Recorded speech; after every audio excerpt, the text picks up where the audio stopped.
Samedi 18 octobre 2025, le périple du vice-premier ministre, ministre de l'économie nationale, a atteint l'étape de Guémena, chef-lieu du Sud-Ubangi.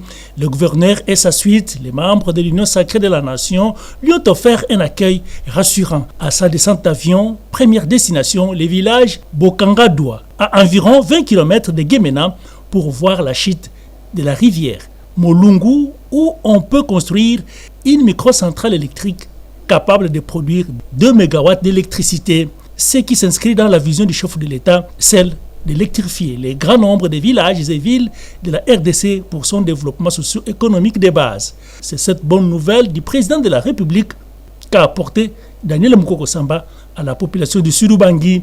Dans la soirée, les opérateurs économiques et la société civile ont exposé leurs difficultés auprès de l'émissaire économique de Félix Tshisekedi. Les assurances sur l'accompagnement du gouvernement de la RDC les ont mises en confiance. Bravant la pluie, le dimanche 19 octobre, avec l'état des routes délabré, Daniel Mukoko Samba est arrivé dans le territoire de Kungu où il a visité le port Mogalo qui servait jadis de relais pour embarquer les produits vivriers en quantité industrielle vers le port sur la Flia Ubangi. Le sénateur Alex Mundongi, membre de la délégation du VPM de l'économie, explique.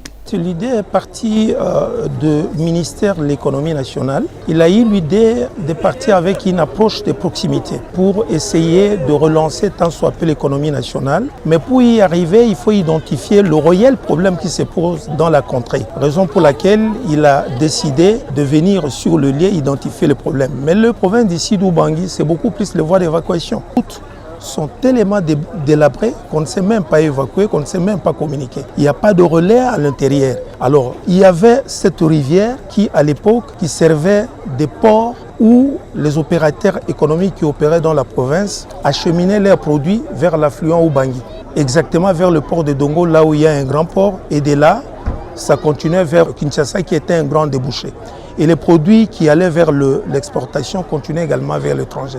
Mais à l'heure actuelle, toutes ces unités de production sont dans un état délabré et que ça ne fonctionne plus. Et nous pensons que la visite du vice-premier ministre, ministre de l'économie, c'est un coup de pouce parce que ça pourra démarrer avec son approche. Nous espérons que ça peut aller de l'avant cette fois-ci. L'administrateur du territoire de Kungu est très complet. La visite de son Excellence, Monsieur le vice-premier ministre,